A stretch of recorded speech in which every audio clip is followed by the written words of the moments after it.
Welcome to 360 Tamil. Crime பேட்ரோல கொஞ்ச நாள் stop பண்ணிட்டு வித்தியாசமா ட்ரை பண்ண போறேன்னு சொன்னேன் பாத்தீங்களா? அதோட மொதல் ஸ்டெப்பா சில்சிலா அப்படின்ற ஒரு சீரியல் தான் போடலான்னு முடிவு எடுத்திருக்கேன். மொதல் 2 எபிசோட் பத்தி தான் இந்த வீடியோல நம்ம பார்க்க போறோம். இது நல்லபடியா போச்சுன்னா இதை தொடர்ச்சியா கண்டினியூ பண்ணலாம். அப்படி இல்லைன்னா இதே மாதிரி மற்ற சீரியல்லாம் போடுறதுக்கு ட்ரை பண்ணலாம். எது உங்களால நிறைய பார்க்கப்படுதோ அந்த சீரியலை நான் ரெகுலரா போடுறேன். அது வரைக்கும் நீங்க ஃபிக்ஸ் ஆகாதீங்க. எதர்ச்சியா ஒரு ஷார்ட்ஸ்ல தான் இந்த சீரியலை பத்தி நான் தெரிஞ்சுக்கிட்டேன். நிறைய பேர் இந்த சீரியல்லாம் பார்க்கணுன்ற மாதிரி ரொம்ப விரும்பி கமெண்ட் செக்ஷன்ல சொல்லியிருந்தாங்க. நிறைய பேருக்கு இந்த சீரியல் ரொம்ப பிடிக்கும் போல. நான் இந்த சீரியலை பத்திலாம் இதுக்கு முன்னாடி கேள்விப்படல. அந்த ஷார்ட்ஸை பார்த்ததுக்கு அப்புறம் தான் போடணும்னு முடிவு பண்ணேன். உங்களுக்கு கண்டிப்பா பிடிக்கும். முதல் 2 எபிசோட் எப்படி இருக்குன்னு பாருங்க. அதுக்கப்புறம் கண்டினியூ பண்றதா வேணாமான்னு யோசிச்சு முடிவு எடுத்துக்கோங்க. மேற்கொண்டு டைம் வேஸ்ட் பண்ணாம நம்ம நேரடியே எக்ஸ்பிளனேஷனுக்குள்ள போயிடலாம். எபிசோடு ஸ்டார்டிங் சீனே ஒரு இடத்துல பார்ட்டி நடந்துட்டு இருக்கிறத காட்டுறாங்க. இங்க மௌலின்னு ஒருத்தங்களை காட்டுறாங்க. இந்த மௌலி தான் இந்த சீரியல்ல முக்கியமான கேரக்டரா இருப்பாங்க. மௌலி இருக்காங்க பாத்தீங்களா, அவங்க ஃப்ரெண்ட் ஒருத்தங்க கிட்ட பேசிட்டு இருக்காங்க. அப்படி பேசிட்டு இருக்கும் போது ஒரு நபர் கிட்ட இருந்து கால் வருது. இவங்களுமே சந்தோஷமாயிடுறாங்க. அட்டன் பண்ணி அந்த நபர் கிட்ட பேசுறாங்க. அந்த நபருமே இதே இடத்துல தான் இருக்காரு. ஆனா கொஞ்சம் தள்ளி இருந்து மௌலியை பார்த்துக்கிட்டே பேசிட்டு இருக்காரு. மௌலி கிட்ட ஜாலியா பேசிட்டு இருக்காரு. இவங்களும் பதிலுக்கு ஜாலியெல்லாம் பேசிட்டு இருக்காங்க. நான் வெளியே இருக்கேன் வான்ற மாதிரிலாம் சொல்லிட்டாரு. சரி வரன்ற மாதிரி இவங்களும் சொல்றாங்க. இப்ப இந்த இடத்தை விட்டு வெளியே இருக்கிற இடத்துக்கு வந்துடுறாங்க. அவர் எங்கன்ற மாதிரி சுத்தி முத்தி தேடிட்டு இருக்காங்க. அவர் இருக்காரு பாத்தீங்களா, சட்டுன்னு இவங்களுக்கு பின்னாடி வந்து நிக்கிறாரு. அவர் யாரு என்னன்னு இப்போதைக்கு கிளியரா தெரியல. அவர் பேரு குணால் அப்படின்றது. கட்டி பிடிச்சி இவங்க கிட்ட ரொமான்ஸ் எல்லாம் பண்ணிட்டு இருக்காரு. இவங்களுமே வெக்கப்பட்டுட்டு இங்க இருந்து ஓட பாக்குறாங்க. இவங்க ஓடி போயிட்டு இருக்காங்கல்ல, இவரும் துரத்திட்டு வந்து திரும்பி இவங்க கையை பிடிச்சு நிறுத்திடுறாரு. திரும்பி இவங்களை கிஸ் பண்றதுக்கெல்லாம் ட்ரை பண்றாரு. இப்ப இவங்களை தூக்கிட்டு வீட்டுக்கு கிளம்ப ஆரம்பிக்கிறாரு. இவங்க 2 பேருமே இவங்களோட வீட்டுக்கு வந்து சேர்ந்துடுறாங்க. இப்பதான் ஒரு விஷயம் தெரிய வருது. இந்த குணால் வேற யாரும் கிடையாது, இவங்களோட ஹஸ்பண்டா தான் இருப்பாரு. இவங்க 2 பேரோட கல்யாண ஆனிவர்சரியா இருக்கும். அதுக்காக தான் 2 பேருமே வெளியெல்லாம் போயிருக்காங்க. இப்ப வீட்டுக்கு வந்தவங்க ரொமான்ஸ் எல்லாம் பண்ணிட்டு இருக்காங்க. அப்பன்னு பார்த்து உங்களுக்கு போன் கால் வருது. அதாவது இந்த மௌலிக்கு போன் கால் வருது. இருங்க நான் போனை எடுக்கணும்ன்ற மாதிரி போக பாக்குறாங்க. போகாதன்னு சொல்லிட்டாரு. அதை மீறியே இவங்க அட்டன் பண்ணி பேசுறாங்க. பார்த்தா ஹாஸ்பிட்டல்ல இருந்து தான் போன் கால் வந்திருக்கு. இவங்கள பொறுத்த வரைக்கும் கைனகாலஜிஸ்டா இருப்பாங்க. உடனே ஆபரேஷன் பண்ணோம் வாங்கன்ற மாதிரி கூப்பிடுறாங்க. இவரும் போகாத, இன்னைக்கு ரொம்ப முக்கியமான நாளுன்ற மாதிரி சொல்லிட்டாரு. ஆனா மௌலி இருக்காங்கல்ல, கண்டிப்பா நான் போய் தான் ஆகணும், ரொம்ப எமர்ஜென்சி கேஸ், அதனால தான் இந்த நேரத்துல எனக்கு கால் பண்ணிருக்காங்க, சாரின்ற மாதிரிலாம் சொல்றாங்க. இப்ப ட்ரெஸ் எல்லாம் இந்த இடத்துல மாத்திட்டு இருக்காங்க. இவருக்கு இவங்க போறதுல துளி கூட விருப்பம் கிடையாது. அடிக்கடி இவர் இந்த மாதிரி தனியா விட்டுட்டு போயிடுறாங்க போல. இவர் கொஞ்சம் சோகமா இருக்காரு. மத்த நாள்னா கூட பரவாயில்ல, இன்னைக்கு நம்ம ஆனிவர்சரி, இன்னைக்கு கூட என் கூட இருக்க மாட்டியான்ற மாதிரிலாம் கேக்குறாரு. நிலைமை அப்படி, புரிஞ்சுக்கோங்க, நீங்க எனக்காக வெயிட் பண்ணுங்க, நான் எவ்வளவு சீக்கிரம் வர முடியுமோ அவ்வளவு சீக்கிரம் வரேன்ற மாதிரிலாம் சொல்றாங்க. சரின்ற மாதிரி இவருமே இதை ஏத்துக்கிறாரு. பத்திரமா போயிட்டு வான்ற மாதிரி இவங்களை அனுப்பி வைக்கிறாரு. இவங்களுமே டிராவல் பண்ணி இவங்க வேலை பார்க்குற ஹாஸ்பிட்டலுக்கு வந்துடுறாங்க. எமர்ஜென்சி கேஸ், அதனால தான் வர வச்சோன்ற மாதிரிலாம் நர்ஸ் சொல்றாங்க. கவலைப்படாதீங்கன்ற மாதிரி ஃபேமிலி கிட்ட சொல்லிட்டு இவங்க உள்ள போறாங்க. இப்ப குணால் இருக்கார்ல, அவங்க வரும்போது சில ஏற்பாடுலாம் பண்ணுன்ற மாதிரி பண்ணிட்டு இருக்காரு. இவங்களுமே வேலையெல்லாம் முடிச்சுட்டு வெளியே வராங்க. கவலைப்படாதீங்க, எல்லாம் நல்லபடியா முடிஞ்சிருச்சு, உங்களுக்கு பெண் குழந்தை பிறந்திருக்கு அப்படின்ற மாதிரி அந்த அப்பா கிட்ட சொல்லிட்டு இவங்க கிளம்புறாங்க. அவங்க கிளம்பி போய் 3 மணி நேரத்துக்கு மேல ஆயிருக்கும். குணால் வெயிட் பண்ணி பாக்குறாரு. ஒரு ஸ்டேஜ்ல தூக்கம் வந்து தூங்கிடுறாரு போல. இவங்களுமே குணால் ரிப்பேர்ன்ற மாதிரி வராங்க. ஆனா குணால் அசந்து தூங்கிட்டு இருக்காரு. நமக்காக இவ்வளவு டெக்கரேஷன் ஒர்க் எல்லாம் பண்ணிருக்காரு, நம்ம வரதுக்கு லேட் பண்ணிட்டோம், அதனால தான் இப்படி தூங்கி இருக்காரு அப்படின்ற மாதிரி இவங்க யோசிக்கிறாங்க. அவரோட கையில இவங்க 2 பேர் சேர்ந்து எடுத்த போட்டோ தான் வச்சு தூங்கிட்டு இருக்காரு. இவங்களுமே அதை பார்த்து லைட்டா ஃபீல் பண்றாங்க. இப்ப அவரோட கையில இருந்து அந்த போட்டோவை எடுத்து டேபிள்ல வச்சிடுறாங்க. இவரை கட்டி பிடிச்சு படுக்கலான்ற மாதிரி கட்டி பிடிச்ச மாதிரி படுத்துட்டு இருக்காங்க. எனக்காக நீங்க எவ்வளவு வெயிட் பண்ணிருக்கீங்கன்னு தெரியுது, லேட் பண்ணிட்டேன் சாரின்ற மாதிரிலாம் தூங்கிட்டு இருக்க அவர்கிட்ட பேசி கன்னத்துல ஒரு முத்தம் கொடுக்குறாங்க. இப்ப காலையில சமயம் இவங்களும் குளிச்சு ரெடி ஆயிட்டு இருக்காங்க. மௌலி வீட்டை பொறுத்த வரைக்கும் மௌலி வீட்டுல தான் பாட்டி இருக்காங்கன்ற மாதிரி நமக்கு காட்டுறாங்க. இப்ப இவங்களோட பாட்டியை பாக்குறதுக்காக தான் வராங்க. அவங்களுக்கு வேண்டிய எல்லா திங்ஸையும் எடுத்து தந்துட்டு இருக்காங்க. பாட்டிக்கு ஸ்வீட் சாப்பிடணும்னு ஆசை, ஆனா மௌலி அதெல்லாம் தரவே மாட்டேன்னு சொல்றாங்க. இப்ப பாட்டி அவங்க சைடுல ஒரு கிஃப்ட் எல்லாம் தந்துட்டு இருக்காங்க.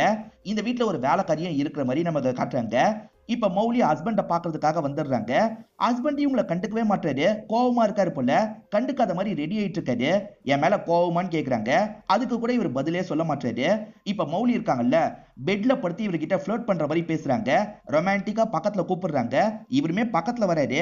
கிஸ் தான் பண்ண போறாருன்னு பார்த்தா பக்கத்துல இருக்க துண்டு எடுத்துடுறாரு. என்ன இவர் இப்படி பண்றாருன்ற மாதிரி இவங்க ஃபீல் பண்றாங்க. என் மேல அவ்வளவு கோவமா, நான் முடிஞ்ச அளவுக்கு சீக்கிரமா வரதுக்கு தான் ட்ரை பண்ணேன், கொஞ்சம் லேட் ஆயிடுச்சு சாரின்ற மாதிரிலாம் சொல்றாங்க. அப்பயே இவர் கண்டுக்காம கிளம்புறதுக்காக ரெடி ஆயிட்டு இருக்காரு. என் மேல அவ்வளவு கோவமா, சரி அப்ப நானும் வேலைக்கு கிளம்புறேன்ற மாதிரி ஒரு ஸ்டேஜ்ல இவங்க கிளம்புறதுக்கு பாக்குறாங்க. ஆனா இப்ப இவர் இருக்காரு பாத்தீங்களா, சட்டுன்னு இவங்க கையை பிடிச்சு நிறுத்திடுறாரு. இப்ப மௌலியும் சந்தோஷப்படுறாங்க. அவர் இழுத்ததுல பொத்துன்னு வந்து பெட்ல விழுறாங்க. இந்த மாதிரி கோவப்படுறது உனக்கு செட்டே ஆகலன்ற மாதிரிலாம் ஹஸ்பண்ட் கிட்ட பேசிட்டு இருக்காங்க. இந்த மாதிரி இவங்க விளையாடிக்கிட்டே பேசிட்டு இருக்கும்போது அவர் கையை பிடிக்கிறாங்க. அவர் வலியால துடிக்கிறாரு. என்னன்னு பார்த்தா கையில ஒரு விரல்ல அவர் டேப் சுத்தி வச்சிருக்காரு. எப்ப அடிபட்டது, எப்படி அடிபட்டது அப்படின்ற மாதிரிலாம் கேக்குறாங்க. நான் வேற டேப் ஒட்டி விடுறேன்ற மாதிரி டேப்பை கொண்டு வந்துடுறாங்க. இப்ப அந்த டேப்பை பிரிக்கலான்ற மாதிரி பிரிக்கிறாங்க. அப்படி பிரிக்கும் போதுதான் அந்த இடத்துல மௌலின்ற மாதிரி அவர் பச்சை குத்தி இருக்கிறது இவங்களுக்கு தெரிய வருது. இவங்களுக்கு சர்ப்ரைஸா காட்டலான்றதுக்காக தான் இப்படி பண்ணிருப்பாரு. இவங்களுமே இதை பார்த்து ரொம்ப சந்தோஷப்படுறாங்க. ரொம்ப லவ்விங்கான ஹஸ்பண்ட், கேரிங்கான ஹஸ்பண்ட் நமக்கு கிடைச்சிருக்காருன்ற மாதிரி பயங்கரமா சந்தோஷப்படுறாங்க. இவருக்கான டைமை நமக்கு தர முடியலையே அப்படின்ற மாதிரி லைட்டா இவங்களுக்கு ஃபீலிங்காவும் இருக்கு. ஏன்னா இவங்க அடிக்கடி வேலை விஷயமா வெளியே போயிடுறாங்க. அதனால ஹஸ்பண்ட் கூட முன்ன மாதிரி டைமே இவங்களால ஸ்பெண்ட் பண்ண முடியல. உனக்கு பிடிச்சதை இன்னைக்கு ரெடி பண்ணி தரேன்ற மாதிரிலாம் சொல்றாங்க. இவங்க ஒரு ஸ்வீட் செய்வாங்க போல, அது இவருக்கு ரொம்ப பிடிக்கும் போல. அதுதான் இந்த இடத்துல இவங்க செஞ்சுட்டு இருக்காங்க. இந்த ஸ்வீட் சூப்பரா இருக்கு, இதை உனக்கு யார் சொல்லி தந்தான்ற மாதிரிலாம் கேட்கறது. என் ஃப்ரெண்டு தான் சொல்லி தந்தான்ற மாதிரிலாம் சொல்லிட்டாங்க. அந்த ஃப்ரெண்டை பத்தி நடுவுல சொல்ற, ஆனா அந்த ஃப்ரெண்டை பத்தி முழுசா எதுவுமே சொல்ல மாட்டியே ஏன்ற மாதிரிலாம் கேட்கறது. அந்த ஃப்ரெண்டை பத்தின டாபிக் வந்தோடனே இவங்க கொஞ்சம் பதட்டமா மாறிடுறாங்க. அந்த பதட்டத்துல தெரியாதனமா சுகர் எல்லாத்தையும் கீழே சிந்திடுறாங்க. கொஞ்சம் சோகமாவும் மாறிடுறாங்க. உனக்கு என்னாச்சு அப்படின்ற மாதிரி ஹஸ்பண்ட் கேட்கறது. இவங்களுமே ஏற்கனவே நடந்த விஷயத்தெல்லாம் யோசிச்சு பாக்குறாங்க போல. லைட்டா அழவே ஆரம்பிச்சிடுறாங்க. நீ எதுக்காக அழுதுட்டு இருக்க, நான் அதை பத்தி கேட்கல, ஃப்ரீயா விடுன்ற மாதிரிலாம் இவரும் சமாதானப்படுத்திட்டு இருக்காரு. இவங்களை சமாதானப்படுத்துறதுக்கான ஐடியா இவருக்கு தெரியும். இப்ப காமெடி எல்லாம் பண்ணி இவங்களை சிரிக்க வச்சிடுறாரு. இந்த வீட்டுல ஒரு பாட்டி இருக்காங்க, அவங்களுக்கு ஸ்வீட்னா பிடிக்கும்ன்ற மாதிரி சொன்ன பாத்தீங்களா. ஒய்ஃபுக்கு தெரியாம அந்த பாட்டியை பாக்குறதுக்காக இவருமே வந்துடுறாரு. கொஞ்சம் ஸ்வீட் தான் இவங்களுக்கு எடுத்துட்டு வந்திருக்காரு. இந்தாங்க சாப்பிடுங்கன்ற மாதிரிலாம் தந்துட்டு இருக்காரு. அப்பன்னு பார்த்து மௌலி கூப்பிடுறாங்க. மௌலி கூப்பிடுறா, நான் உடனே கிளம்பணும், மௌலி கிட்ட இதை பத்தி எல்லாம் சொல்லாதீங்கன்ற மாதிரி சொல்லிட்டாரு. அவங்களுக்கு தெரியாம இந்த பாட்டிக்கு அப்பப்ப ஸ்வீட்லாம் தருவாரு போல. நேத்து இவங்களால கொண்டாட முடியல, இன்னைக்கு வெளியே போய் கொண்டாடலாம் அப்படின்ற மாதிரிலாம் யோசிக்கிறாங்க. இன்னைக்கு ஹோட்டலுக்கு கிளம்புறதுக்காக தான் ரெண்டு பேருமே ரெடி ஆகுறாங்க. நீங்க என்னோட ஃப்ரெண்டை பத்தி கேட்டீங்கல்ல, அவ பேரு நந்தினி, அவளை பத்தி சொல்றேன்ற மாதிரி சில விஷயங்களை சொல்றாங்க. அதே சமயம் அந்த நந்தினியை நமக்கு காட்டுறாங்க. அந்த நந்தினி ஹஸ்பண்ட் கூட சேர்ந்த மாதிரி தான் ஒரு ஹோட்டலுக்கு போயிட்டு இருக்காங்க. இவங்க ரெண்டு பேர் இருக்காங்கல்ல, பேசிக்கிட்டே ஒரு ஹோட்டலுக்கு தான் கிளம்பிட்டு இருக்காங்க.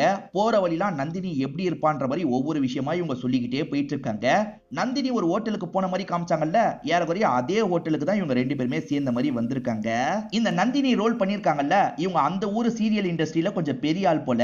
ஏன்னா நிறைய பேர் அந்த கமெண்ட் செக்ஷன்ல ஃபயர்லாம் விட்டுருந்தாங்க. அதை வச்சுதான் சொல்றேன். நந்தினியோட பர்த்டே ஹஸ்பண்ட் செலிப்ரேட் பண்றதுக்காக கொலீக்ஸ் எல்லாரையும் வர வச்சிருக்காரு போல. இப்ப கேக்லாம் எல்லாருமே சேர்ந்த மாதிரி வெட்டிட்டு இருக்காங்க. அங்க ஏதோ பர்த்டே ஃபங்க்ஷன் நடக்குது போல அப்படின்ற மாதிரி குணால் சொல்றாரு. ஆமான்ற மாதிரி இவங்க சொல்றாங்க. லாங்ல நடக்குது, அதனால இவங்க நந்தினியை கவனிச்சிருக்க மாட்டாங்க. இப்ப கேக்லாம் இந்த இடத்துல வெட்டிடுறாங்கல்ல, ஹஸ்பண்டுமே ஒய்ஃபுக்கு ஊட்டி விடலாம் நினைக்கிறாரு. அவங்களுமே வாங்குறதுக்காக வராங்க. சாப்பிடக்கூடாதுன்ற மாதிரி ஹஸ்பண்ட் சொல்றாரு. இவங்களுக்கு கேட்கிற மாதிரி சொல்றாரு. இதை சாப்பிட்டனா வெயிட் போடும், அதனால சாப்பிடாதன்ற மாதிரி சொல்றாரு. அவங்களுமே வேணான்ற மாதிரி அவாய்ட் பண்ணிடுறாங்க. இப்ப எல்லாருமே சேர்ந்த மாதிரி சாப்பிடுறாங்க. நந்தினியை பொறுத்த வரைக்கும் ஃபோக்கை வச்சு சாப்பிட தெரியாது போல. பயங்கரமா இந்த இடத்துல சொதப்பிட்டு இருக்காங்க. இதை பார்க்குற இவரோட கொலிக்கெல்லாம் லைட்டா சிரிச்சிடுறாங்க. இப்படி சிரிக்கிறத பார்த்து இவர் டென்ஷன் ஆயிடுறாரு. நந்தினி ஃபோக்கை தெரியாம கீழே போட்டுருவாங்க. எடுக்கிறதுக்காக போறாங்க. இவர் சட்டுன்னு கையை பிடிச்சி பயங்கரமா நெரிச்சிட்டு இருக்காரு. இவங்க வலியால துடிக்கிறாங்க. எல்லாரும் முன்னாடியே என்ன அசிங்கப்பத்திரியான்ற மாதிரிலாம் கேட்கிறாரு. மத்தவங்களுக்கு தெரியாம ஒய்ஃபை கிட்ட ரொம்ப மூர்க்கமா நடந்துட்டு இருக்காரு. இது எல்லாத்தையும் லாங்ல இருந்து குணால் கவனிச்சிட்டு இருக்காரு. என்ன அந்த லேடியை இப்படி டார்ச்சர் பண்றான்ற மாதிரி தான் பார்த்துட்டு இருக்காரு. இந்த நந்தினி ஹஸ்பண்ட் இருக்கார்ல, எப்பவுமே இவங்களை கண்ட்ரோல்குள்ள வச்சிருப்பாரு போல. நந்தினியும் இவரை பார்த்து செம்மையா பயந்துட்டு இருக்காங்க. இப்ப குணால் பார்த்துட்டு இருக்கும் போது ஒய்ஃபா அங்க என்ன பாக்குறேன்ற மாதிரி கேக்குறாங்க. சேச்சே அதெல்லாம் ஒண்ணு இல்லைன்ற மாதிரி இவங்க கிட்ட பேசுறாரு. இந்த நந்தினி ஹஸ்பண்டுக்கு பாஸா ஒருத்தர் இருப்பாரு. அவருமே இந்த இடத்துக்கு வந்திருக்காரு. அவர் இருக்காரு பாத்தீங்களா, இந்த நந்தினியை பயங்கரமா சைட்லாம் அடிக்கிறாரு. உங்க ஒய்ஃப் ரொம்ப அழகா இருக்காங்கன்ற மாதிரி வலியுற மாதிரி பேசுறாரு. அவரோட இன்டென்ஷன் என்னன்றது ஹஸ்பண்டுக்கு தெரியுதா என்னன்னு தெரியல. ஆனா நந்தினிக்கு தெளிவா தெரியுது. நந்தினியும் அன்ஈசியா ஃபீல் பண்ணிட்டு இருக்காங்க. இப்ப இவர் இருக்கார்ல, என் கையை பிடிச்சு கூட வா, இதை வேற தனியா சொல்லணுமான்ற மாதிரி சொல்லிட்டாரு. இவங்களும் கையை பிடிச்சு கூட போறாங்க. அந்த சமயம் தான் குணாலும் மௌலியும் சேர்ந்த மாதிரி இந்த இடத்துக்கு வராங்க. கொஞ்சம் முன்னாடி வந்திருந்தாங்கன்னா இங்கதான் நந்தினி இருக்காங்கன்றத தெரிஞ்சிருப்பாங்க. இப்ப தெரிஞ்சுக்க முடியாம போயிருது. நான் வெயிட் பண்றேன், நீங்க கார் எடுத்துட்டு வாங்கன்ற மாதிரி குணால் கிட்ட சொல்றாங்க. இப்ப இந்த நந்தினி ஹஸ்பண்டோட பாஸ் இருக்காரு பாத்தீங்களா, ஏறக்குறைய வாசல் கிட்ட வந்துடுறாரு. கிளம்ப போறாரு போல. அதனால நந்தினிக்கு ஒரு ஹக் கொடுக்கலான்ற மாதிரி பக்கத்துல போறாரு. அப்படி பக்கத்துல போனவர் இடுப்புல கொஞ்சம் ஏடவிடமா கை வைக்கிறாரு. இவங்களும் அன்ஈசியா ஃபீல் பண்றாங்கல்ல, அதனால கொஞ்சம் பின்னாடி போறாங்க. பின்னாடி டெக்கரேஷன் பொருளை தட்டி விட்டுருவாங்க. இந்த பாஸுக்கு எல்லார் முன்னாடியே இப்படி பண்ணதுனால கொஞ்சம் அசிங்கமா போயிருது. என்ன உன்னோட ஒய்ஃப் இப்பெல்லாம் நடந்துக்கிறான்ற மாதிரி இங்க இருந்து கிளம்பிடுறாரு. இதனால ஹஸ்பண்டுக்கு நந்தினி மேல பயங்கரமா கோவம் வருது. நீ எதுக்காக இந்த மாதிரி பண்ண? அவரை வச்சு பெருசா நான் ப்ராஜெக்டே பிளான் பண்ணிருக்கேன், எல்லாத்தையும் நீ சொதப்பிட்டன்ற மாதிரி ஒய்ஃப் கிட்ட கோவப்படுறாரு. இப்ப பலார்னு கண்ணத்திலேயே அறையிறாரு. எல்லார் முன்னாடியும் அடிக்கிறாருல, எல்லாருமே என்னாச்சு ஏதாச்சுன்னு பாக்குறதுக்கு வராங்க. நந்தினிக்கு அசிங்கமான மாதிரி ஆயிருது. நந்தினியும் அழுதுகிட்டே வேகமா இங்க இருந்து ஓட ஆரம்பிக்கிறாங்க. இந்த குணாலும் கார் எடுக்கிறதுக்காக பார்க்கிங் ஏரியாவுக்கு வந்துடுறாரு. இப்ப காரை ஸ்டார்ட் பண்ணிட்டு இருக்கும் போது நந்தினி அந்த வழியா தான் ஓடி வந்துட்டு இருப்பாங்க. கார் நம்ம மேல இடிச்சிட போதுன்ற மாதிரி பயந்து கீழே விழுந்துடுறாங்க. அச்சச்சோ கீழே விழுந்துட்டாங்களேன்னு ஹெல்ப் பண்றதுக்காக இவருமே வேகமா இந்த இடத்துக்கு வராரு. நீங்க ஓகே தானேன்னு கேட்கறாரு. அவங்க நிக்காம இங்க இருந்து ஓடி போயிடுறாங்க. அவங்க போகும்போது பிரேஸ்லெட்டை கீழே போட்டு போயிட்டாங்கன்னு இவருக்கு தெரியுது. இவருமே அந்த பிரேஸ்லெட்டை எடுத்து பார்த்துட்டு இருக்காரு. சரி ஒய்ஃபை பிக்கப் பண்றதுக்கு போலான்ற மாதிரி கார் எடுத்துட்டு கிளம்புறாரு. இப்போ ஒய்ஃபுமே ஹஸ்பண்ட் எப்போ வருவாருன்னு வெயிட் பண்ணிட்டு இருக்காங்க. இந்த மாதிரிலாம் வெயிட் பண்ணிட்டு இருக்கும் போது நந்தினி இவங்களுக்கு பின்னாடி தான் ஓடி வந்துட்டு இருக்காங்க. இவங்க திரும்பினா நந்தினியை பாத்துடலாம், நந்தினியும் கொஞ்சம் திரும்பினா இவங்கள பாத்துடலாம். ஆனா அப்படி நடக்க மாட்டேங்குது. ஹஸ்பண்ட் வர லேட் ஆகுதுன்ற மாதிரி ஒய்ஃபே இந்த இடத்துக்கு வந்துடுறாங்க. என்ன இப்படி நின்னுட்டு இருக்கீங்க, வண்டி எடுக்கலையான்ற மாதிரி கேக்குறாங்க. இல்ல ஒரு லேடி வேகமா வந்தாங்க, நான் இடிக்கிற மாதிரி வந்தேன்றதுக்காக பயந்து கீழே விழுந்துட்டாங்க, அவங்களுக்கு ஹெல்ப் பண்ணன்ற மாதிரி சொல்றாரு. அவங்க போகும்போது அவங்களோட பிரேஸ்லெட்டை விட்டுட்டு போயிட்டாங்கன்ற மாதிரி பிரேஸ்லெட்டை காட்டுறாரு. அதை பாக்குற இவங்க பயங்கரமா ஷாக் ஆயிடுறாங்க. இந்த பிரேஸ்லெட்டான்ற மாதிரி யோசிக்கிறாங்க. ஆக்சுவலா நந்தினி உங்களோட பெஸ்ட் ஃப்ரெண்ட் இல்ல, நந்தினிக்கு உங்க கையில இந்த பிரேஸ்லெட்டை கட்டி விட்டுருப்பாங்க போல, இது நந்தினியோட பிரேஸ்லெட் ஆச்சே அப்படின்ற மாதிரிலாம் இவங்க யோசிக்கிறாங்க. எந்த வழியா அவங்க ஓடினாங்க அந்த வழியில போய் பார்க்கணுன்ற மாதிரி வேகமா ஓடுறாங்க. ஹஸ்பண்டும் இவங்க பின்னாடியே வந்துட்டு இருக்காரு. இவங்க வந்துட்டு இருக்க வழியில நிறைய பேர் ஃபங்க்ஷனுக்காக டான்ஸ் ஆடிக்கிட்டே போயிட்டு இருக்காங்க. இவங்களுமே கத்தி கூப்பிடலான்றதுக்காக நந்தினி நந்தினின்ற மாதிரி கூப்பிடுறாங்க. முதல்ல மௌலி கூப்பிடுறது நந்தினிக்கு அதுல கேட்கல. ஒரு ஸ்டேஜ்ல யாரோ கூப்பிடுற மாதிரி இருக்கேன்ற மாதிரி நிக்கிறாங்க. இது நம்ம மௌலியோட வாய்ஸ் ஆச்சே அப்படின்ற மாதிரிலாம் யோசிக்கிறாங்க. மௌலி நமக்கு பின்னாடி தான் இருக்கா போலன்ற மாதிரி இவங்களுமே சந்தோஷமா திரும்புறாங்க. மௌலியை தான் இவங்க பார்த்துட்டாங்கன்னு நம்ம நினைப்போம், ஆனா அதுதான் கிடையாது. இந்த ஹஸ்பண்ட் கார் எடுத்துட்டு நடுவுல வந்திருப்பாரு. இவங்க ஹஸ்பண்ட தான் பார்த்திருப்பாங்க. நீ பாட்டுக்கு ஓடி வந்துட்ட, உனக்கு அறிவு இல்லையான்ற மாதிரி பயங்கரமா திட்டுறாரு. கார்ல ஏத்தி கூட்டு போறாரு. இப்பதான் கூட்டத்தை கிராஸ் பண்ணி மௌலி வந்திருக்காங்க. ஒரு கார் போகுது, ஆனா நந்தினியை இவங்களால பார்க்க முடியல. நம்ம ஹஸ்பண்ட் நந்தினியை தான் பார்த்தாரா இல்ல வேற யாரையாவது பார்த்தாரான்ற மாதிரி இவங்க யோசிக்கிறாங்க. ஏன்னா இதே மாதிரி பிரேஸ்லெட் மத்தவங்க கிட்ட இருக்கவும் வாய்ப்பு இருக்குல்ல, அதனால தான் இப்படி யோசிக்கிறாங்க. அப்படியே கட் பண்ணி கார்ல வந்துட்டு இருக்க நந்தினியை நமக்கு காட்டுறாங்க. பாஸ் முன்னாடி எதுக்காக நீ அந்த மாதிரி நடந்துகிட்ட? அவரை வச்சு ஒரு ப்ராஜெக்ட் பிளான் பண்ண, இதுக்கப்புறம் அவர் எனக்கு ப்ராஜெக்ட்டுக்கு ஃபண்ட்லாம் தரமாட்டாரு, எல்லாமே போச்சு அப்படின்ற மாதிரி இவங்களை போட்டு அடிக்கிறாரு. இவங்களுமே இதை நினைச்சு ஃபீல் பண்றாங்க. இப்ப மட்டும் இவர் இப்படி இல்ல, எப்பவுமே இவங்களை இப்படிதான் அடக்கி வச்சிட்டு இருக்காரு போல. இவங்க அதை நினைச்சு பயங்கரமா இந்த இடத்துல ஃபீல் பண்றாங்க. உண்மையிலேயே அந்த இடத்துல இருந்தது நந்தினியா இல்ல நந்தினி இல்லாம வேற யாராதா அப்படின்ற மாதிரி இவங்க யோசிச்சுட்டு இருக்காங்க. இவங்க யோசிச்சுட்டு இருக்கிறத ஹஸ்பண்டுமே கவனிக்கிறாரு. இவங்களோட மூட மாத்தணும்ன்ற மாதிரி நினைக்கிறாரு. இவர் எப்பவுமே காமெடி சொல்லி தான் இவங்களை சிரிக்க வைப்பாரு. அந்த மாதிரி காமெடி சொல்லி இவங்களை ஜாலி மூடுக்கு மாத்திடுறாரு. ரெண்டு பேருமே ஜாலியா விளையாடிட்டுலாம் இருக்காங்க. இந்த குணாலுமே டாக்டரா தான் இருப்பாரு. அவங்கள பொறுத்த வரைக்கும் கைனகாலஜிஸ்ட்னு சொன்ன பாத்தீங்களா, இவரை பொறுத்த வரைக்கும் பீடியாட்ரிஷியனா இருப்பாரு. அதாவது சின்ன பசங்களுக்குலாம் மருத்துவம் பார்க்குற டாக்டரா இருப்பாரு. இப்போ ஒரு சின்ன பையன் கிட்ட ஜாலியா விளையாடிக்கிட்டே அவனுக்கான ட்ரீட்மெண்ட்லாம் பண்ணிட்டு இருக்காரு. அந்த பையனோட ஃபேமிலி கிட்டயும் சகஜமா பேசிட்டு இருக்காரு. அந்த ஃபேமிலியும் இந்த டெஸ்ட் எல்லாம் எடுத்திருக்கோன்ற மாதிரி ரிப்போர்ட்டை காட்டுறாங்க. இந்த டெஸ்ட் எல்லாம் இதுக்கு எடுக்கவே தேவையில்லையே, இந்த டெஸ்ட்டை யார் எடுக்க சொல்லி சொன்னான்ற மாதிரி இவர் கேட்கிறாரு. இந்த ஹாஸ்பிட்டல சேர்ந்தவங்க தான் சொன்னாங்கன்ற மாதிரி அந்த ஹஸ்பண்ட் சொல்றாரு. எதுக்காக அந்த டெஸ்ட் எடுக்க சொன்னாங்கன்ற மாதிரி இவர் யோசிக்கிறாரு. எதுக்காக இந்த டெஸ்ட் எல்லாம் தேவையில்லாம எடுக்க சொன்னீங்கன்ற மாதிரி அங்க இருக்க நபர்கிட்ட கேட்கிறாரு. சார் மேனேஜ்மெண்ட் தான் முடிவு பண்ணுச்சுன்ற மாதிரி அவரும் சொல்றாரு. மேனேஜ்மெண்ட் தேவையில்லாத டெஸ்ட் எல்லாம் எடுக்க சொல்லுவாங்களா, அப்படி எதுக்காக எடுக்க சொல்றாங்க அப்படின்ற மாதிரிலாம் இவர் கோவப்பட்டு இருக்காரு. பொதுவா ஒரு ஹாஸ்பிட்டல் நிர்வாகம் அவங்களுக்கு நிறைய காசு கிடைக்கணும்ன்றதுக்காக ஒரு டெஸ்ட் எடுக்க வேண்டிய இடத்துல 4-5 டெஸ்ட் எடுப்பாங்கல்ல, அந்த மாதிரி தான் இந்த இடத்துலயும் நடந்திருக்கு. இதனால இவர் மேனேஜ்மெண்ட் மேல பயங்கரமா கோவப்படுறாரு. நீங்க கிளம்புங்கன்ற மாதிரி இந்த கப்பல் எல்லாம் இங்க இருந்து அனுப்பி வச்சிடுறாரு. இப்ப கோவமா இவரோட ஒய்ஃபை பாக்குறதுக்காக தான் வராரு. ஒய்ஃபுமே இதே ஹாஸ்பிட்டல்ல தான் இருக்காங்க போல. அவங்க ரூம் வந்துடுறாரு. கோவமா உட்கார்றாரு. என்ன அப்செட்டா இருக்க, என்ன ஆச்சுன்ற மாதிரி இவங்க கேக்குறாங்க. ஹாஸ்பிட்டல் நிர்வாகம் இந்த மாதிரிலாம் நடந்துட்டு இருக்காங்கல்ல, அதை பத்திலாம் இவர் விரக்தியா சொல்லிட்டு இருக்காரு. இந்த மாதிரி ஒரு மேனேஜ்மெண்ட்டுக்கு கீழே வேலை பார்க்கணுமா, நான் வேலையை விடலான் இருக்கன்ற மாதிரி சொல்றாரு. நீ என்ன பேசிட்டு இருக்க, இது சாதாரண பிரச்சனை, இதுக்காகலாம் நீ அவசரப்பட்டு வேலையை விட தேவையில்லைன்ற மாதிரி சொல்றாங்க. அவருக்கு இவங்களை எப்படி சமாதானப்படுத்தணும்னு தெரிஞ்ச மாதிரி இவங்களுக்குமே இவரை எப்படி சமாதானப்படுத்தணும்னு தெரியும். அதுக்கேற்ற மாதிரி சமாதானம் எல்லாம் படுத்திட்டு இருக்காங்க. இப்ப நந்தினி இருக்காங்க பாத்தீங்களா, ஹஸ்பண்டோட திங்ஸ் எல்லாம் ஒரு பெட்டியில எடுத்து வச்சிட்டு இருக்காங்க. அவர் தான் எடுத்து வைக்க சொல்லியிருப்பாரு. அப்பதான் இவங்க கையில இருக்க பிரேஸ்லெட் மிஸ் ஆகுறது உங்களுக்கு தெரியுது. எங்க போச்சுன்ற மாதிரி இங்க இருக்கிற எல்லா இடத்துலயும் தேடிட்டு இருக்காங்க. தேடிட்டு இருக்கும் போது ஹஸ்பண்ட் வந்துடுறாரு. என்ன ரொம்ப பதட்டமா இருக்க, என்னாச்சு அப்படின்ற மாதிரிலாம் கேட்கறாரு. இவங்களுமே என்னோட பிரேஸ்லெட் மிஸ் ஆயிடுச்சுன்ற மாதிரி சொல்லிட்டாங்க. ஒருவேளை நேத்து நைட்டு நம்ம போனோம்ல அங்க கூட மிஸ் ஆயிருக்க வாய்ப்பு இருக்கு, நம்ம போய் செக் பண்ணலாமான்ற மாதிரி கேக்குறாங்க. ரொம்ப காஸ்ட்லியான பிரேஸ்லெட்லாம் இல்லல, சரி விடுன்ற மாதிரிலாம் இவர் சொல்றாரு. இல்லங்க அது என்னோட ஃப்ரெண்டு தந்த பிரேஸ்லெட்ன்ற மாதிரி இவங்க பதட்டமா ஒவ்வொரு இடமா தேடிட்டு இருக்காங்க. ஃப்ரெண்டுனா அந்த மௌலி தந்த பிரேஸ்லெட்டா, அதான் மௌலியோட ஃப்ரெண்ட்ஷிப்பே வேணான்ற மாதிரி சொல்லிட்டேன்ல, அவளோட பிரேஸ்லெட்டை மட்டும் வச்சு நீ என்ன செய்ய போறன்ற மாதிரி கோவப்படுறாரு. ஹஸ்பண்டை எதிர்த்து இவங்களால எதுவுமே பேச முடியல, இவங்களுமே அமைதியா மாறிடுறாங்க. ஆக்சுவலா ஹஸ்பண்ட் தான் ரெடியாக சொல்லியிருப்பாரு போல, கிளம்பலாமான்னு கேட்கறாரு. இவங்களுமே சரின்ற மாதிரிலாம் ஏத்துக்கிறாங்க. இப்ப இவங்க ரெண்டு பேருமே சேர்ந்த மாதிரி கிளம்ப ஆரம்பிக்கிறாங்க. அப்படியே கட் பண்ணி குணாலியும் மௌலியும் நமக்கு காட்டுறாங்க. இவங்க ரெண்டு பேருமே கார்ல ஒரு ஃபங்க்ஷனுக்கு தான் போயிட்டு இருக்காங்க. இவங்க ரெண்டு பேருக்குமே காமனா ஒரு ஃப்ரெண்ட் இருப்பாரு, அவர் ஃபங்க்ஷனுக்கு தான் போயிட்டு இருக்காங்க. இந்த நந்தினி கார்ல வந்துட்டு இருக்காங்கல்ல, இவங்களுக்கு முன்னாடி கார்ல தான் குணாலும் மௌலியும் போயிட்டு இருக்காங்க. சிக்னல்ல நிக்கும் போது கொஞ்சம் விளையாடிட்டு இருக்காங்க. இந்த விஷயத்தெல்லாம் நந்தினி கவனிக்கிறாங்க. அது ஃப்ரெண்டுன்றது இவங்களுக்கு தெரியல, ஏன்னா பின்னாடி இருந்து பாக்குறாங்கல்ல, தெளிவா தெரியல. ஆனா அந்த கப்பல் எவ்வளவு அந்யூன்யமா இருக்காங்கன்ற மாதிரிலாம் மெய் மறந்து அவங்களையே பார்த்துட்டு இருக்காங்க. இப்ப ரெண்டு பேருமே சிக்னல் போட்டதுக்கு அப்புறம் வேற வேற பக்கம் திரும்பிடுறாங்க. இவங்க ரெண்டு பேருமே ஃபங்க்ஷன் நடக்கிற இடத்துக்கு வந்துடுறாங்க. அவங்க ரெண்டு பேருக்குமே வாழ்த்துக்கள்லாம் சொல்லிட்டு இருக்காங்க. எல்லா ஃப்ரெண்ட்ஸுமே வந்திருக்காங்கல்ல, இவரும் ஃப்ரெண்ட்ஸுங்க கிட்ட சகஜமா பேசிட்டு இருக்காரு. மௌலியோட நிறைய ஃப்ரெண்ட்ஸும் இந்த இடத்துக்கு வந்திருப்பாங்க. மௌலி இருக்காங்கல்ல, அந்த ஃப்ரெண்ட்ஸுங்க கூட எல்லாம் சேர்ந்த மாதிரி பேசிட்டு இருக்காங்க. அவங்களோட ரிலேஷன்ஷிப்லாம் சில ப்ராப்ளம் இருக்கும் போல, அதை பத்திலாம் மௌலி கிட்ட ஷேர் பண்ணிட்டு இருக்காங்க. இப்ப குணால் இருக்காரு பாத்தீங்களா, ஒரு ஃப்ரெண்டை பாக்குறதுக்காக வெளியே வராரு. அந்த ஃப்ரெண்டு போன்ல இருக்கிறதுனால இவருமே பக்கத்துல போய் அமைதியா நின்னுட்டு இருக்காரு. போன்ல பேசிட்டு இருக்க அந்த ஃப்ரெண்டு கொஞ்சம் கொஞ்சம் பேசுறாரு. இவன் யார்கிட்ட கொஞ்சம் பேசிட்டு இருக்கான், இவன் ஒய்ஃபே உள்ளதானே இருக்கான்ற மாதிரி இவர் யோசிக்கிறாரு. உன் ஒய்ஃபே உள்ளதான் இருக்கா, நீ யார்கிட்ட கொஞ்சம் கொஞ்சம் பேசிட்டு இருக்கான்ற மாதிரிலாம் குணால் நேரடியாவே கேட்கிறாரு. அதுக்கு அவர் இருக்கார்ல, நான் வேற ஒரு பொண்ணு கூட பழகிட்டு இருக்கேன், அந்த பொண்ணு கிட்ட தான் பேசிட்டு இருக்கேன், இதெல்லாம் என்னோட ஒய்ஃபு கிட்ட சொல்லாதன்ற மாதிரி சொல்லிட்டாரு. இதெல்லாம் தப்புன்ற மாதிரி குணால் சொல்லிட்டாரு. நீ எந்த காலத்துல இருக்க, இப்ப இதெல்லாம் காமனான விஷயம் தான் அப்படின்ற மாதிரி அந்த ஃப்ரெண்டு சொல்லிட்டாரு. ஆனா குணாலால இந்த விஷயத்தை ஏத்துக்க முடியல. நீ இப்படி சீட் பண்றதை எப்படா நியாயப்படுத்துற, இதெல்லாம் தப்புன்ற மாதிரி ரொம்ப கோவமா பேசுறாரு. போக போக இவங்க ரெண்டு பேருக்குள்ள ஆர்குமெண்ட்லாம் வருது. மாத்தி மாத்தி இவங்க ரெண்டு பேருமே சண்டை போட்டுட்டு இருக்காங்க. கொஞ்சம் சவுண்டா பேசுறாங்கல்ல, அதனால எல்லாரோட காதுலயும் இந்த விஷயம் கேக்குது. என்ன இவங்களுக்குள்ள பிரச்சனைன்ற மாதிரி பாக்குறதுக்காக வந்துடுறாங்க. அப்பயுமே இவங்க ரெண்டு பேர் மாத்தி மாத்தி சண்டை போடுறாங்க. அந்த சண்டை எதுக்காக நடக்குது அப்படின்றது சுத்தி இருக்க எல்லாருக்குமே ஓரளவுக்கு புரிய ஆரம்பிச்சிருது. இவர் அஃபேர் வச்சிருக்கிறத பத்தி இப்ப குணாலுக்கு மட்டும் இல்ல, எல்லாருக்குமே தெரிஞ்சிருது. இப்ப எல்லாருமே கொஞ்சம் அட்வைஸ் பண்ற மாதிரி பேசுறாங்க.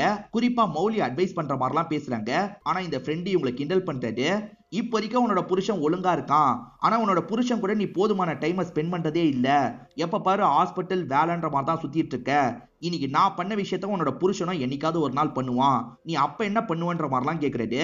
நீ வேணா பாரு, கண்டிப்பா குணாலுக்கு வேற ஒரு லேடி கூட அஃபேர் ஏற்படும், நீ அப்ப இதே மாதிரி பேசுறியா இல்ல வேற மாதிரி பேசுறியான்றத பாப்போன்ற மாதிரிலாம் சொல்றாரு. இதை கேட்கிற இவங்க பயங்கரமா உடஞ்சு போயிடுறாங்க. சுத்தி இருக்க எல்லாருமே இதை கவனிச்சிட்டு இருக்காங்கல்ல, இப்பெல்லாம் பேசாத நிறுத்துன்ற மாதிரி இந்த இடத்துல வந்து இவரை கண்ட்ரோல் பண்றாங்க. இப்ப ரெண்டு பேருமே பாதியிலேயே ஃபங்க்ஷனை விட்டு கிளம்பலான்ற மாதிரி முடிவு பண்றாங்க. ஹஸ்பண்ட் கோவமா முன்னாடி நடந்துட்டு இருக்காரு. பின்னாடி வந்துட்டு இருக்க மௌலி இருக்காங்கல்ல, நில்லுங்க உங்ககிட்ட ஒண்ணு கேட்கணும்ன்ற மாதிரி கேட்க ஆரம்பிக்கிறாங்க. அதுதான் அவன் சொன்ன மாதிரி என்னைக்காவது நீங்க மாறிடுவீங்களா அப்படின்ற மாதிரி கேட்கறாங்க. மௌலி நீ என்ன பேசிட்டு இருக்க, நீ என்னை பத்தி அவ்வளவுதான் நினைச்சிட்டு இருக்கியா, நான் அந்த மாதிரிலாம் என்னைக்கும் மாற மாட்டேன், என்னைக்குமே என்னோட ஒரே லவ் நீ மட்டும்தான் அப்படின்ற மாதிரி உங்களுக்கு சமாதானம்லாம் சொல்லிட்டு இருக்காரு. இப்ப வரைக்கும் இந்த சீரியல் கதை சொல்லாம தானே இருந்தேன், இப்ப சொன்னா கரெக்டா இருக்கும். ஆக்சுவலா நந்தினின்னு ஒரு கேரக்டரை காட்டுறாங்க பாத்தீங்களா, அவங்க இவங்க ரெண்டு பேருக்கு நடுவுல வருவாங்க. குணாலும் அவங்கள லவ் பண்ணுவாங்க. ரெண்டு பேருமே கள்ளக்காதல்ல எல்லாம் இருக்க ஆரம்பிப்பாங்க. அதனால என்னென்ன மாதிரியான பிரச்சனைலாம் நடக்குதுன்னு சொல்றது தான் இந்த சீரியல் கதையா இருக்கும். இப்ப இவர் ப்ராமிஸ்லாம் பண்றாரு, என்னைக்குமே நான் அந்த மாதிரி பண்ண மாட்டேன்ற மாதிரிலாம் சொல்றாரு. இவங்கள சமாதானம் பத்தி இங்க இருந்து கூட்டு போறாரு. இந்த மௌலியோட அம்மா இருக்காங்கல்ல, நடுவுல இவங்களை பாக்குறதுக்காக இந்த இடத்துக்கு வருவாங்க போல. அந்த மாதிரி மௌலியோட அம்மா இந்த இடத்துக்கு வந்திருக்காங்க. இவங்களும் அம்மாவை பார்த்து ரொம்ப சந்தோஷப்படுறாங்க. இப்ப இந்த இடத்துக்கு மாப்பிளையும் வந்துடுறாரு. ரெண்டு பேருமே இவங்க கிட்ட பிளஸிங்லாம் வாங்கிட்டு இருக்காங்க. ரெண்டு பேருமே வெளியே கிளம்புறாங்க போல. நாங்க போயிட்டு வரோன்ற மாதிரி சொல்லிட்டு இங்க இருந்து கிளம்புறாங்க. இப்ப நந்தினியை நமக்கு காட்டுறாங்க. குளிச்சுட்டு வந்து ட்ரெஸ் எல்லாம் மாட்டிட்டு இருக்காங்க. ஹஸ்பண்ட் இருக்காருல, ஒய்ஃப்னு கூட பார்க்க மாட்டாரு, குறுன்னு அவங்கள சைட் அடிக்கிற மாதிரிலாம் பார்த்துட்டு இருக்காரு. நந்தினி இங்க வான்ற மாதிரி கூப்பிடுறாரு. இவங்களும் பயந்த மாதிரி பக்கத்துல வந்து நிக்கிறாங்க. என்ன அப்படின்ற மாதிரிலாம் கேக்குறாங்க. ஒன்னும் இல்ல, சாஞ்ச மாதிரி நில்லுன்ற மாதிரி சொல்லிட்டாரு. இவங்களுமே பென் பண்ண மாதிரிலாம் நின்னுட்டு இருக்காங்க. இந்த நபர் இருக்கான் பாத்தீங்களா, இடுப்புல கையை வச்சு சட்டுன்னு கிள்ளிடுறான். இவங்க வலியால துடிச்சிட்டுலாம் இருக்காங்க. இவங்கள பிசிக்கலாவும் மென்டலாவும் இவன் ஒவ்வொரு நாளும் டார்ச்சர் பண்றான்ற மாதிரி நமக்கு காட்டுறாங்க. இவன் டார்ச்சர் பண்றதுக்கு என்ன காரணம்ன்றதுலாம் தெரியல. அதெல்லாம் போக போக சொல்லுவாங்களா என்னன்றது தெரியல. இவன் தினம் தினம் நம்மள டார்ச்சர் பண்ணிட்டு இருக்கான், இவன் கிட்ட இருந்து எப்படிதான் தப்பிக்கிறது அப்படின்ற மாதிரி நந்தினி உள்ளுக்குள்ள யோசிச்சுட்டு இருக்காங்க. இப்ப குணாலும் மௌலியும் சேர்ந்து கார்ல பேசிக்கிட்டே வந்துட்டு இருக்கிறத காட்டுறாங்க. இந்த மாதிரிலாம் இவங்க வந்துட்டு இருக்காங்கல்ல, அந்த இடத்துல கூட்டமா இருக்கு, என்ன கூட்டமா இருக்குன்ற மாதிரி யோசிக்கிறாங்க. பார்த்தா ஒரு கார் கவுந்திருக்கு. ஹெல்ப் பண்ற டீமுக்கு தகவலை கொடுத்திருக்காங்க போல, யாருமே ஹெல்ப் பண்ணாம வெயிட் பண்ணிட்டு இருக்காங்க. ஆனா இவரால வெயிட் பண்ண முடியல. இவர் எப்படியாவது உள்ள மாட்டிட்டு இருக்கவங்கள காப்பாத்தணும்னு நினைக்கிறாரு. ஒரு லேடி பையன் மாட்டிருக்காங்க. இவருமே வேகமா கார் மேல ஏறுறாரு. அந்த லேடி தான் கொஞ்சம் முன்னாடி இருப்பாங்க. என் கையை பிடிங்கன்ற மாதிரி கையெல்லாம் தராரு. அந்த லேடி கையை பிடிச்சு கஷ்டப்பட்டு மேல வந்துடுறாங்க. இப்ப அந்த பையன் இருக்கான் பாத்தீங்களா, ரொம்ப உள்ள இருக்கான். எப்படியாவது அந்த சின்ன பையனை காப்பாத்தணும்ன்ற மாதிரி யோசிக்கிறாரு. இப்ப நல்லா உள்ளெல்லாம் பூந்து போயிட்டு இருக்காரு. ஒரு ஸ்டேஜ்ல அந்த சின்ன பையனோட கையை பிடிச்சு மேல தூக்கிட்டு இருக்காரு. நல்லபடியா அந்த பையனையே இவர் காப்பாத்திட்டாருன்ற மாதிரி நமக்கு காட்டுறாங்க. சுத்தி இருக்கவங்களும் இவரை பாராட்டுற மாதிரி கையெல்லாம் தட்டிட்டு இருக்காங்க. வெளியே எடுத்தோன்னா இவருமே அந்த பையனை தூக்கி கொஞ்சிட்டு இருக்காரு. இவருக்கு சின்ன பசங்கன்னா ரொம்ப பிடிக்கும் போல. இங்கதான் செகண்ட் எபிசோட முடிக்கிறாங்க. மொத 2 எபிசோட் பத்தி தான் நம்ம பார்த்திருக்கோம். ஆனா இதுல எனக்கு தெரிஞ்சு 300 எபிசோடுக்கு மேல இருக்குன்னு நினைக்கிறேன். இந்த சீரியலை நான் தொடர்ச்சியா போடுவேன்னு கன்ஃபார்மா சொல்ல முடியாது. நல்லா போச்சுன்னா இதை தொடர்ச்சியா போடுவேன். அப்படி இல்லைன்னா மத்த சீரியலும் ட்ரை பண்ணுவேன். எதுக்கு நிறைய வரவேற்பு கிடைக்குதோ அதை ரெகுலரா போடலான்னு முடிவு எடுத்திருக்கேன். கே டிராமா மாதிரி கூட ட்ரை பண்ணலாம், அதுவும் போச்சுன்னா போடலான்ற மாதிரி யோசிக்கிறேன். பாப்போம். இந்த வீடியோ உங்களுக்கு பிடிச்சிருந்ததுன்னா லைக் பண்ணுங்க, கமெண்ட் பண்ணுங்க, மறக்காம 360 தமிழ் சேனலை சப்ஸ்கிரைப் பண்ணுங்க. தொடர்ச்சியா இந்த மாதிரி வீடியோக்கள் வந்துகிட்டே தான் இருக்கும்.